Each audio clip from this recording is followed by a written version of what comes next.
কুয়াশা এখনো কমেনি আর অন্ধকার আরও নেমে এসছে। দেখো কি অবস্থা রাস্তাঘাটের, কি দেখা যাচ্ছে, কিচ্ছু দেখা যাচ্ছে না। আন্দাজ করে করে চালাতে হচ্ছে গাড়ি, কন্টিনিউয়াস আপার ডিপার মারতে হচ্ছে। এটা একটা অত্যন্ত বাজে অভিজ্ঞতা হলো আমাদের আজকে। আর কি বলবো, বাড়ির 6জন 7জন বেরিয়েছি, প্রাণ হাতে নিয়ে মনে হয় এখানে এসে পৌঁছলাম। চলে এসছি আমরা সেরাথাং লেকের সামনে। এখান থেকে যে ভিউটা, আহা কি দেখিলাম। দেখো ওই যে লেকটা, এদিকে পাহাড়টা, ও আর বরফগুলো না এরকম সরু সরু চেনের মতন করে আছে এখানে। এদিকেও পাহাড় আছে। আমরা এখন এই রাস্তা দিয়ে সামনের দিকে চলে যাব। লেকটা খুব সুন্দর লাগছে, তোমরা কমেন্টে জানিও।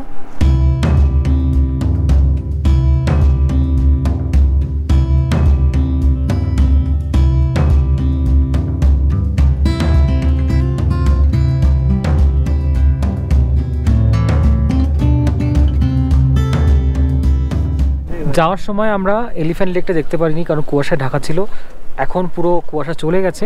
দেখাচ্ছি তোমাদেরকে কেমন। দেখো এই যে হচ্ছে এলিফ্যান্ট লেক, ওই দিকে দেখতে পাচ্ছ সুরের মতো এরকম গিয়ে এরকম হয়ে গেছে। এটা হচ্ছে মাথা বলতে পারো হাতির। তো এটাই এলিফ্যান্ট লেক। আর এদিকে একটা ছোট্ট লেক আছে, প্রচণ্ড ঠান্ডা হাওয়া, কি দারুণ। আমাদের এই প্ল্যানিংয়ের মধ্যে সব কিছু ভালো ছিল, কিন্তু আজকে যে প্ল্যানিংটা হচ্ছে সেটা খুবই বাজে হচ্ছে। আমি একদমই সেটাতে সন্তুষ্ট নই। আজকে এখান থেকে আমাদের ব্যাক করতে হচ্ছে সেম রুট দিয়ে, যেটা কোনো মানেই ছিল না। ব্যাক করে আমরা রাংলির কাছে লুংচুকে গিয়ে স্টে করছি, যেটা না করে আমরা যদি 2 দিন এখানে থাকতাম তাহলে এই জায়গাগুলো আরও ভালো করে দেখতে পারতাম। মানে এটা মানেই হয় না কোনো। এর জন্য আমি খুবই ডিসঅ্যাপয়েন্টেড যে বুকিংটা হয়েছে আমাদের। আমি একদমই সন্তুষ্ট নই, এটুকুই বলা ছিল তোমাদেরকে। এখন এই রাস্তা দিয়ে ফিরে যাব, সেম রুট দিয়ে জুলুক হয়ে নিচে নামবো, লুংথুকে গিয়ে স্টে করবো।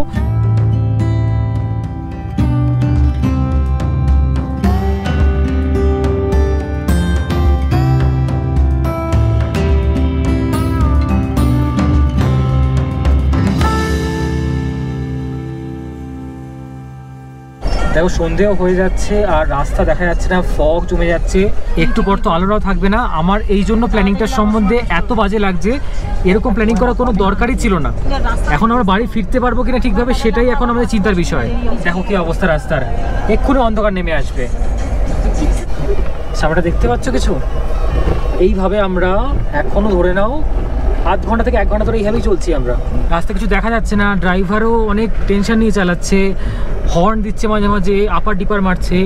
এরকম টেনশনের মধ্যে আমাদের পিছনে সবাইও বসে আছে, এইভাবে আমাদের যেতে হচ্ছে। মানে এইরকম প্ল্যানিং, সব কিছু ভালো ছিল। আজকের দিনের এই প্ল্যানিংটা আমি যেখানে যাচ্ছি সেখানে গিয়ে সব বলবো ডিটেইলে কী করেছে আর কি হয়েছে।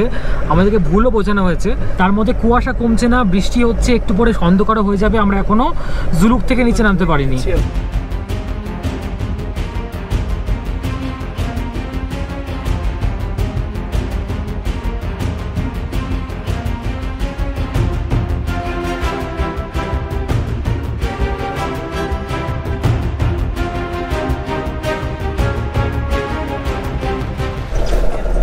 কুয়াশা এখনো কমেনি আর অন্ধকার আরও নেমে এসছে। আমাদের ড্রাইভার মশাই আপার ডিপার মেরে মেরে বারবার করে চালাচ্ছে এবং ইন্ডিকেটারও দেওয়া। ঠিক আছে, খুব কষ্ট করে একটু সামনে হয়তো একটুখানি রাস্তা দেখা যাচ্ছে, দূর থেকে কিছু দেখাই যাচ্ছে না। বোঝো কী অবস্থা আমাদের। মানে এইভাবে যে কেউ মানে এরকম প্ল্যান করে এবং কি ভুল হয়েছে প্ল্যানে সেটা আমি বলবো। সেই ভুলটা স্বীকার না করে সেটার উপরে আরও মিথ্যে দিয়ে মিথ্যে চাপা দেওয়া, এই জিনিসটা করা হয়েছে আমাদের সাথে। দেখো কি অবস্থা রাস্তাঘাটের, কি দেখা যাচ্ছে, কিচ্ছু দেখা যাচ্ছে না। আন্দাজ করে করে চালাতে হচ্ছে গাড়ি, পুরো পুরো অন্ধকার। অন্ধকার নেমেছে, ফগটা ঘন হয়ে যাচ্ছে, ঘন লাগছে। দেখো কন্টিনিউয়াস আপার ডিপার মারতে হচ্ছে, ইন্ডিকেটার চলছেই, হ্যাজার্ড যেটাকে বলে, আর মাঝে মাঝে হর্ন। সিকিমের রাস্তায় বেশি হর্ন দেওয়ার নিয়ম নেই, তাই অল্প অল্প হর্ন দেওয়া হচ্ছে। আপার ডিপারের উপরই কাজ চালাতে হচ্ছে। এখন দেখো 7:31 বাজে। একটু আগে আমরা সবেমাত্র রংলি পৌঁছেছি। এখান থেকে এখনও লুমচুক 45 মিনিট থেকে 1 ঘন্টার রাস্তা। ঠিক আছে, আমরা কিছু খাইনি, তাই এখানে এই দোকানটা থেকে, রংলির এই দোকানটা থেকে আমরা একটু এনার্জি ড্রিঙ্ক খেলাম আর এরা একটু চা খেলো। ঠিক আছে, ড্রাইভারকে একটু এনার্জি ড্রিঙ্ক দিলাম, কারণ ড্রাইভার সারাদিন 12 ঘন্টার বেশি গাড়ি চালাচ্ছে। খুব বাজে একটা পরিস্থিতি, মানে আমরা খুবই ডিসঅ্যাপয়েন্টেড। এটা একটা অত্যন্ত বাজে অভিজ্ঞতা হলো আমাদের আজকে আর কি। পাহাড়ে ট্রাভেল করে যে এরকম একটা বাজে অভিজ্ঞতার সম্মুখীন হতে হবে, এখানকার লোকাল এরিয়ার লোক, হোটেলের লোক যারা হোটেল বুকিং করে driver they are very cooperative, but এই ট্রাভেল এজেন্সি তথাকথিত যে কলকাতায় কিছু ট্রাভেল এজেন্সি যাদের দ্বারা মিসগাইডেড আমি বলবো আর কি, যেটার জন্য আমাদের এত ভুগতে হলো আজকে এবং এত লাইফ রিস্কের মধ্যে আমাদের এখানে এসে পৌঁছতে হলো। অবশেষে আমরা রংলিতে এসে এইমাত্র পৌঁছলাম। এখন আমাদের হোমস্টে পৌঁছায়নি, এখনো 45 মিনিট লাগবে। ঠিক আছে, আমরা পৌঁছইনি, আমরা সারাদিন খেতে পারিনি, লাঞ্চ করিনি, আর গাড়ির সামনে লিটারালি কিছু দেখা যাচ্ছিল না, অন্ধকারের মধ্যে এগুলো সব মানে আমাদের খুব বাজে অবস্থা। মা কিছু বলতে চাও? আর কি বলবো, বাড়ির 6জন 7জন বেরিয়েছি, প্রাণ হাতে নিয়ে মনে হয় এখানে এসে পৌঁছলাম। যেভাবে কুয়াশার সামনে গাড়ির কিছু দেখা যাচ্ছে না, ভাবতে পারিনি যে মানে বুকে জল ছিল না, এরকম সব শুকিয়ে যাচ্ছিল। 8:20 বাজে, রাস্তাটা দেখো। আর আমরা 4টের সময় বেরিয়েছিলাম ছাঙ্গু লেক থেকে, এখনও আমাদের চলতে হচ্ছে এরকম ভুলভাল একটা রাস্তা দিয়ে, এমন একটা জায়গা যেটার নাম কেউ শোনেনি। কি বাজে প্ল্যানিং, মানে এরপরে যে আমরা মাথা ঠান্ডা রেখেছি এটা অনেক বড় ব্যাপার।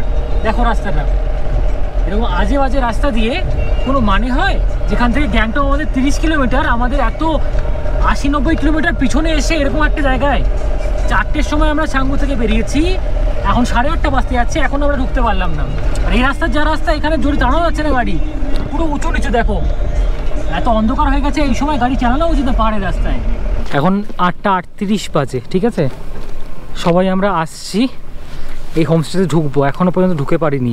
সকাল সেই 6:30-7টার সময় বেরিয়েছি। ছাঙ্গু বাবা মন্দির থেকে আমরা 4টের সময় বেরিয়েছি, 4.5 ঘন্টার উপর জার্নি। মানে শরীরে না আর কিছু নেই বাকি। অনেকবার বলা হয়েছিল যে আমার সাথে অনেক বয়স্করা থাকবে, তো এমন ট্যুর প্ল্যান করা হবে যেটা যেন হেকটিক না হয়। এটা তো মনে হয় হেকটিক ইয়ং পিপলরাও প্ল্যান করেন এরকম ট্যুর। এতদিন পর্যন্ত ভালো চলছিল, আজকের প্ল্যানটা যা ছিল, এই সবে গাড়ি আনা হলো। দেখো দড়িটা খোলার জন্য প্লাস্টিক ইধারে রাখ দেंगे। রাত 9টার সময় আমাদের ডিনার চলে এসেছি। ডিনারের যে জায়গাটা আছে হোমস্টেতে, সেটা আমার বেশ পছন্দ হয়েছে, তোমাদের একটু দেখিয়ে দিই। এরকম হচ্ছে এখানে অ্যাম্বিয়েন্স, ঠিক আছে। যেদিকে আমরা বসেছি সেদিকটাতে পেছনে কুশান দেওয়া, আমি দাঁড়িয়ে দেখাই, দাঁড়াও। পেছনে কুশান দেওয়া, বেশ বড় গদি করা আছে, তুমি পা তুলে বাবু হয়ে বসেও খেতে পারবে। লাঞ্চ এবং ডিনার দুটোর খাবারই একসাথে দেওয়া হয়েছে, কারণ আমরা লাঞ্চ করতে পারিনি, আসলাম সবে। লাঞ্চে ছিল আমাদের মাছ, ডিনারে আমাদের মাংস দিয়েছে, ডাল, ভাত, পাঁপড়, চোখা, ফুলকপি, আলু ভাজা আর স্যালাড, ঠিক আছে। দেখো যেটা ব্যাপার হয়েছে যে আমাদের জুলুক থেকে লুংথুং যাওয়ার প্ল্যান ছিল, তারপরে লুংথুং থেকে আমাদের গ্যাংটক যাওয়ার কথা ছিল, ঠিক আছে। কারণ জুলুক থেকে গ্যাংটক পর্যন্ত অনেকগুলো সাইট সিন থাকে, একদিনে করলে ভিডিওটা করতেও সময় লাগে আমার, যেহেতু সেই জন্য দুদিনে ওটা প্ল্যান করা হয়েছিল যাতে হেকটিক না হয়। এবার ওরা কি করেছে, লুংথুংয়ের জায়গায় লুংচুকে ওরা বুকিংটা করে দিয়েছে, ঠিক আছে।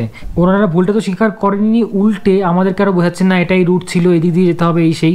আর আমরা কোনো তর্কে যাইনি এই কারণে, কারণ আমাদের রুটটা জানা ছিল না। আজকে যখন গিয়ে দেখলাম ওখান থেকে গ্যাংটক মাত্র 30 কিলোমিটার কি 34 কিলোমিটার হবে ছাঙ্গু লেক থেকে। আর ওখান থেকে যে জায়গাটা এসছি, এই জায়গাটাও না, এর আগে রাংলি যে জায়গাটাতে আমরা লাস্ট স্টপ দিয়েছিলাম, ওই জায়গাটাই ছিল 74 কিলোমিটার, মানে বোঝো দ্বিগুণের থেকেও বেশি। তারপরে আবার তার থেকে আরও ধরে নাও 1 ঘন্টা মতো তারপরে আরও লেগেছে এই জায়গাটা আসতে, ওরকম বাজে রাস্তা দিয়ে অত রাতের বেলা। আমি তখন সাথে সাথে স্কাই ট্রাভেলকে চার্জ করি, তখন তারা বলে লুংচুকের বুকিংটা ওরা তন্ময় সাহা নামে একজনকে দিক করিয়েছিল, এবং সেই লোকটার সাথে আমার কথা হয় আগের দিন, যেদিন আমার মনে হচ্ছিল যে লুংচুক আর লুংথুংয়ের মধ্যে ওরা একটা ভুল করছে। তো সেদিন সেই লোকটা আমাদের ডেসপারেটলি বুঝিয়েছিল যে না না ঠিক জায়গায় আছে, এই আছে, ওই রুট আছে, দুটো রুট আছে, তোমাদেরকে ওই দিক দিয়ে নিয়ে যাওয়া হবে যাতে তোমরা বেশি জায়গা কভার করতে পারো, এইসব বলে আমাদেরকে বোঝানো হয়েছিল। তো তার আমি ছবি দিয়ে দিচ্ছি, তোমরা স্ক্রিনের উপর দেখতে পাচ্ছ এই লোকটা, এবং এর ফোন নম্বরও আমি দিয়ে দিচ্ছি। এর থেকে কোনোদিনও কোনো বুকিং করবে না, এ কিন্তু এরকম ঠকবাজ ধুনচুন লোক, মানে আমাদের লাইফের কোনো পরোয়া না করে এরা এরকম টাইপের ডিসিশন নিয়ে নেয়। আর স্কাই ট্রাভেল এই ভুলটার জন্য আমাদেরকে 4000 টাকা রিফান্ড করে দিয়েছে। তো স্কাই ট্রাভেলের বিরুদ্ধে কোনো কমপ্লেন নেই, কিন্তু এই লোকটা যাকে বললাম তন্ময় সাহা, এ নৈহাটিতে থাকে, এ ট্রাভেলিং এজেন্সিও চালায়, এর থেকে কোনোদিনও তোমরা বুক করবে না, কারণ আমাদের যেরকম অবস্থা হয়েছে এর থেকেও খারাপ অবস্থা তোমাদের হতে পারে। তোমাদের সাথে এটা শেয়ার করলাম কারণ এই জিনিসগুলো বলা দরকার, কারণ তোমাদেরও এরকম হতে পারে ভবিষ্যতে, তার জন্য যাতে তোমরা প্রস্তুত থাকো। আর আমার সিকিমের অন্য পর্বগুলো দেখো, আমি প্লেলিস্ট ডিসক্রিপশনে দিয়ে দেবো আর আই বাটনেও দিয়ে দেবো, আশা করি ভালো লাগবে। এবং এর পরে পর্ব খুব শীঘ্রই আসবে, যেদিন আমরা গ্যাংটক যাবো। তোমার সাথে দেখা হবে সেই পর্বে, ততক্ষণ জন্য সবাই ভালো থেকো, টাটা।